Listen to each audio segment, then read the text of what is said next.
So yun na nga, hindi makapag-isip si Mayor kung anong kakainin namin. Waiting na lang kami sa kanyang papakain sa amin.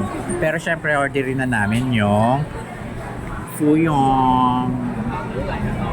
Syempre with banana split. Ay, may cake na pala kami.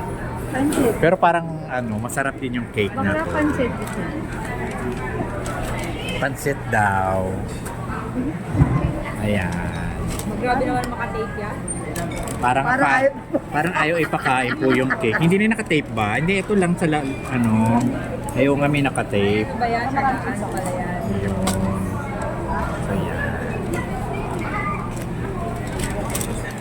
Pansit daw, madam. Dalian na yung sunset. So, ang daming mga Pilipino dito, mga OFW kumakain dito. Galing silang duty free. Yan. Naalala ko yung pag may galing abroad.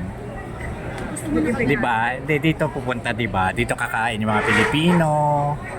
Di ba? Yung restaurant na matagal. Di ba? Tsaka wala pa yung mowa-mowa pa dati noon.